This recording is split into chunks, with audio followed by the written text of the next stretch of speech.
नमस्कार, परत एकदा आपल्यासोबत या ठिकाणी एक चित्रकार आहेत. खरं तर आज कलाकार या कट्ट्यावर आपण आलो आहे. पुण्यामध्ये FC रोडला जो कलाकार कट्टा आहे या ठिकाणी आपण आहोत आणि कलाकारांमधून आज शिवाजी महाराज काय आहेत हे आपल्याला कळणार आहे, कलाकाराच्या दृष्टीतून छत्रपती शिवाजी महाराज. तर सर्वप्रथम सर आपलं नाव सांगा. माझं नाव आनंद टेके. बरं. आणि मी इथे गेली 3.5 वर्ष झालं अक्षरातून गणपती. अच्छा, म्हणजे ही जी तुमची संकल्पना आहे अक्षर गणपती, अक्षरामधून गणपती म्हणजे तुमच्या नावाचं जे काही नाव असेल त्याच्यातून तुम्ही गणपतीची ड्रॉइंग करताय. ओके, तुमचं नाव सांगितलं त्या नावातून गणपती. अच्छा, बरं. मग आता आपण बघायला गेलो तर आमचं जे चॅनल आहे ते छत्रपती शिवाजी महाराजांबद्दल आहे. तर आपण महाराजांच्या इतिहासाला एक्सप्लोर करतोय. तर तुमच्या दृष्टीतून म्हणजे चित्रकाराच्या दृष्टीतून महाराज कसे रेखाटले जाऊ शकतात, म्हणजे एक चित्रकाराची जी दृष्टी आहे ती महाराजांना कसं रेखाटते ते आम्हाला शब्दात सांगा. महाराजांची जर रेखाटायचं म्हटलं तर महाराजांचं तसं बघितलं तर माझ्या मते बरं का, जसं म्हणतात की रामायण हे कमी म्हणजे दिवसात होऊ शकत नाही, तसं महाराजांचं चित्र म्हणजे अवघड आहे. कारण महाराजांचा इतिहास, महाराजांचं कर्तृत्व, महाराजांचं शौर्य इतकं मोठं आहे की ते म्हणजे ते चित्रात वर्णन करतात हे मला तरी अशक्य वाटतं. बिलकुल बिलकुल. तर एक चित्रकार ज्यावेळेस महाराज त्या ठिकाणी सांगणार आहे तर कसा सांगेल एक चित्रकार, कारण की आज महाराज आपल्या समोर आहेत, ते सुद्धा चित्र त्यांच्या दरबारातले कोणीतरी रेखाटलं असेल तर त्यामध्ये सुद्धा महाराज आपल्यापर्यंत ठेवण्याचं, आपल्या पुढे ठेवण्याचं जे काही म्हणजे हे जातं, काय म्हणता येईल त्याला आपण, त्याचं जे श्रेय जातं ते श्रेय एका चित्रकाराला जातं. तर तुमच्या नजरेतून महाराज कसे होते? माझ्या मते महाराज हे खरे रयतेचे राजे होते. अच्छा. आणि महाराजांची जी अर्थव्यवस्था, त्या काळातील जनतेशी म्हणजे शेतकऱ्यांविषयीचे प्रेम आणि जनतेला कसं हँडल करायचं तर ते आताच्या राज्यकर्त्यांमध्ये नाही आहे. अच्छा. तर राजांचं चित्र मी एकदम एक उत्कृष्ट, जगातला एकमेव राजा असं मी हे करू शकतो त्यांचं वर्णन. अच्छा अच्छा. तर मला सांगा, जर समजा तुम्ही त्या काळी महाराजांच्या दरबारात असते आणि महाराजांचं चित्र रेखाटायची समजा तुम्हाला संधी भेटली असती तर काय अनुभव असते तुमचे महाराजांबद्दल? हा खूप निराळा प्रश्न आहे. ॲक्च्युली हा निराळाच प्रश्न आहे. महाराजांचं चित्र काढायला मला आवडलं असतं त्या काळात जर मी असतो तर, पण महाराज हे जगाला कळतील असं मी चित्र रेखाटलं असतं. अच्छा, बिलकुल बिलकुल. तर कधी गड फिरलेत तुम्ही? गड मी सर फक्त मी प्रामाणिकपणे सांगतो, फक्त कॅमेरा म्हणून नाही सांगत, मी सिंहगडवर गेलेलो आहे, शिवनेरी किल्ल्यावर गेलेलो आहे, बस 2 किल्ल्यावर. आणि ज्यावेळेस तुम्ही त्या गडावर गेले त्यावेळेस एक चित्रकाराच्या मनामध्ये आलेला काय प्रश्न होता? आम्हा चित्रकारांच्या मनात एक प्रश्न असा आहे की आत्ता जे भग्नावशेष आहेत तिथे, म्हणजे त्या महाराजांच्या काळामध्ये त्याचे किती सुंदर असेल. आज तुम्ही शिवनेरी पहा, मी रायगड अजून गेलो नाही पण रायगड हे बघ चित्रामध्ये व्हिडिओमध्ये वगैरे पाहिलेलं आहे. काय कल्पना असेल महाराजांचं, काय वास्तुशास्त्राविषयी अभ्यास असेल महाराजांचा. तर आत्ता जर तसा अभ्यास केला, ते कागदावर रेखाटायला सुद्धा कॉम्प्लिकेट आहे आणि ते सत्यामध्ये कसं उभारलं असेल. आणि विशेष म्हणजे त्यांची महाराजांची दूरदृष्टी पहा कशी, म्हणजे त्या सैनिकांसाठी खोल्या, शौचालय सुद्धा महाराजांनी त्या काळचे बघा ना. 2014 मध्ये मोदींना यावं लागलं, त्यावेळेस कुठेतरी स्वच्छ भारत अभियान चालवावं लागलं. तर त्या काळी ते होतं. तर शौचालय म्हणा किंवा तिथं गडावर सुद्धा स्वच्छ पाण्याचं, पिण्याचं स्वच्छ पाण्याची म्हणजे पूर्ण जी व्यवस्था आहे ती वरतीच होती. हे मला फार महाराजांचं होतं. म्हणजे मला हे गोष्ट सांगायला आवडेल, मला माहिती आहे म्हणून. म्हणजे महाराजांनी गड बांधताना जे दगड लागतात ते वरचेच काढले आणि त्याच्यातून तळे झाले. म्हणजे सोबतच तळे आणि सोबतच त्याची दगड, म्हणजे ही कल्पना त्यावेळेस होती. बिलकुल बिलकुल. आता ज्यावेळेस समजा एखादा रायगड तुमच्या समोर रेखाटायचा आहे, तो कसा रेखाटाल तुम्ही? काय भावना असेल तुमची? रायगड रेखाटन जरा अवघड आहे मला. अच्छा, म्हणजे तेवढं सोपं नाही आहे. सोपं नाही आहे. बिलकुल बिलकुल. तर तुम्ही चित्र रेखाटताय कला ॲक्च्युली मी चित्रकार म्हणजे मी खरं सांगतो प्रामाणिकपणे, मी असं मोठ्या कला विद्यालय महाविद्यालयामध्ये तसा नाही आहे चित्रकार. मी अक्षर गणपती काढतो आहे. अच्छा. तर अक्षरातून गणपती हे मला फक्त गॉड गिफ्टेड आहे, म्हणून मी हे चित्र काढतो आहे. बरं. पण महाराजांचं जर सांगायचं झालं गड किल्ल्यांचं वगैरे, तर आता जे लोक तिथं जाऊन वर पार्ट्या वगैरे करतात, हा, सगळ्यात महत्त्वाचं पण. हां पार्ट्या वगैरे करतात किंवा कुठंतरी भिंतीवर नाव लिहितात, मुला मुलींची नावं लिहितात, पावित्र्य जतन होत नाही. मला असं वाटतं की गड म्हणजे आपलं तीर्थक्षेत्र असलं पाहिजे. बिलकुल बिलकुल. आता मी खरं सांगतो, आम्ही 2 वर्षापूर्वी आम्ही सिंहगडावर गेलो होतो, कारण मी खडकवासल्याच्या तिथंच राहतो नरेला. तर आम्ही तिथं अभियान केलं होतं.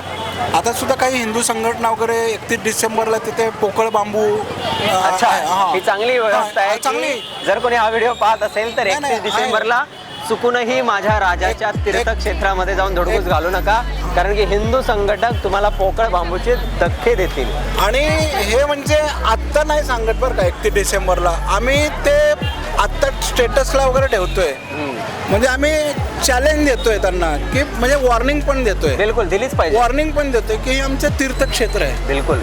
आणि तिथं जाऊन तुम्ही जर हे केलं तर तुम्हाला नंगानाथ खरंच चालणार. नंगानाथ चाललं तर तुम्ही आम्हाला उघड्या नागडे करून आम्ही तुम्हाला नाही, आणि बिलकुल असे फटके देऊन व्हिडिओ व्हायरल केले पाहिजेत. परत हो, तुम्ही आणि जाण्याची हिंमत नाही अक्षरशः केली पाहिजे. खरंच, आणि ते आपले खरंच तीर्थक्षेत्र आहेत ते. बिलकुल. आणि दुर्दैव असं आहे ना की आता राजकीय लोकांनी खरं बास झालं आता. हा. जे महाराजांचे गड किल्ले आहेत त्याचं संवर्धन केलं पाहिजे. कारण की ते महत्वाचं आहे. महत्वाचं आहे ते, फार महत्वाचं आहे. संवर्धन महत्वाचं आहे. आज आम्ही बघतोय तुम्ही IPL ला खर्च करताय, पुष्पा 2 एवढ्या कोटीमध्ये. अरे तुम्ही महाराजांचं ते हे करा ना, महाराजांचे गड किल्ले आहेत आणि ते त्यामध्ये वाचवा. मला फक्त राजकारणच होतं ना दिसतं की आज नाही, आपण बिलकुल. गड बांधू, आपण नाही, नाही, नाही, संवर्धन नाही. करू, हे नुसतं करू. राजकारण चाललेलं, फक्त राजकारण. निवडणूक आलं की राजांचं नाव घ्यायचं आणि हे चाललं. म्हणजे कोणी ते एक तरुण म्हणून आणि छत्रपती शिवाजी महाराजांचा एक मावळा म्हणून, कारण की माझ्या नसानसामध्ये महाराज भिनलेले आहेत, तर महाराजांचा एक मावळा म्हणून मला असं वाटतं की आपण महाराष्ट्रामधली एवढी प्रगल्भ लोक आहोत.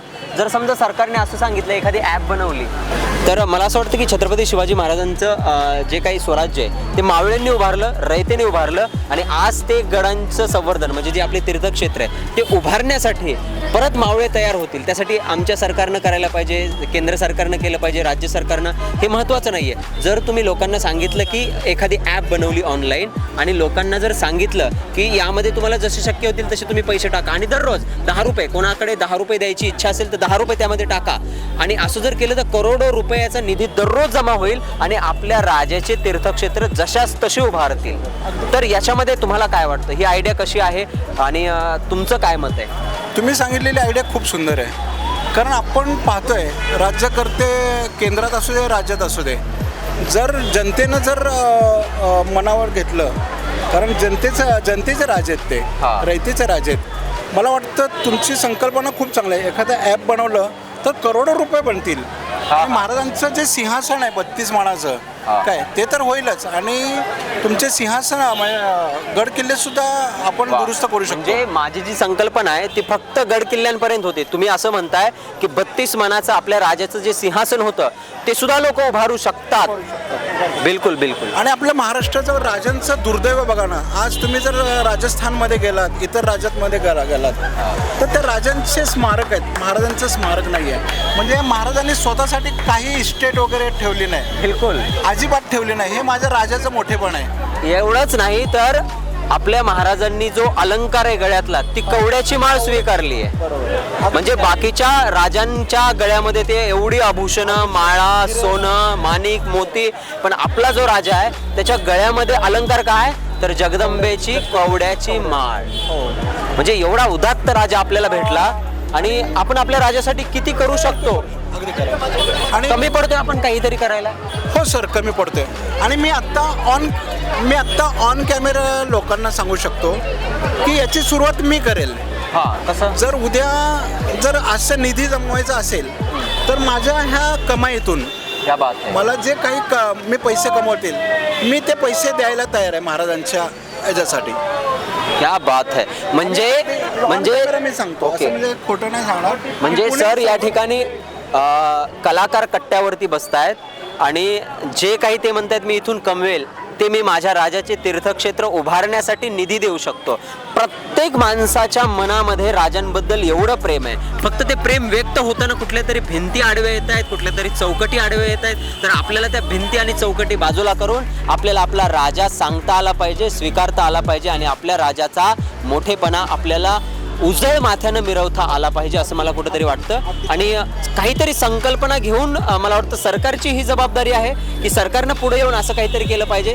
कारण की स्वराज्याची जबाबदारी मावळ्यांनी आपल्या खांद्यावर घेतली होती. तसं आजचं जर सरकार म्हटलं की ही जबाबदारी तुमची, तर मावळे एवढे तयार होतील की प्रत्येकजण आपलं श्रमदान देईल, कोणी त्या ठिकाणी अर्थदान देईल, काहीही करू शकतात आणि आपला राजा परत उभारू शकतो. कारण की प्रत्येकाच्या मनामध्ये राजांचं जे प्रेम आहे ते आपुलकीचं प्रेम आहे आजही. आता परवाची जी कोकणातली घटना पाहिली, महाराजांचं जे स्मारक पडलं, अगदी लाजीरवाणी गोष्ट आहे. आता राजकारण आणू नये, आता कोणी बांधलं, काय बनलं, काय भ्रष्टाचार झाला माहीत नाही, पण महाराजांचे गड किल्ले अजून सुद्धा आहेत 350 वर्षापासून अभेद आहेत. अभेद आहे. पण हे असं वाईट वाटतं, दुर्दैव वाटतं. मग मी जनतेनं जरा पेटून उठलं पाहिजे, जनतेनं आपल्या राजांसाठी काहीतरी करायला हवं असं मला प्रामाणिकपणे वाटतं. आणि प्रत्येकजण हे करेल, कारण की काहीतरी करण्याची जी उत्स्फूर्तता असते, मला असं वाटतं त्यासाठी एक कलाकार मन हवं असतं. कारण की कलाकार स्वतःला उधळून घेत असतो. ओके, या जगामध्ये जर चारही दिशाला जे एखाद्या स्टेजवर किंवा एखाद्या प्लॅटफॉर्मवर जो स्वतःची उधळण करत असतो तर तो कलाकार असतो. तर कलाकाराचं मन वेगळंच असतं. तर मला असं वाटतं आजच्या या आमच्या पहिल्या व्हिडिओमधून जनतेमधल्या कलाकार कट्ट्यावरून ही खूप मोठी त्या ठिकाणी एक आम्हाला संकल्पना सुचली. आणि बघूयात येत्या काळामध्ये याच्यावर किती काम होतं आणि हजारो कलाकार पुढे येतील परत आपल्या मनामधला राजा दिमाखात बघण्यासाठी. तर धन्यवाद सर, आपण त्या ठिकाणी बाईट दिली. तुमच्या नावाचा गणपती काढून घ्यायचा असेल तर तुम्ही FC रोडच्या कलाकार कट्ट्यावरती येऊन तुमच्या नावाचा गणपती काढू शकता. धन्यवाद.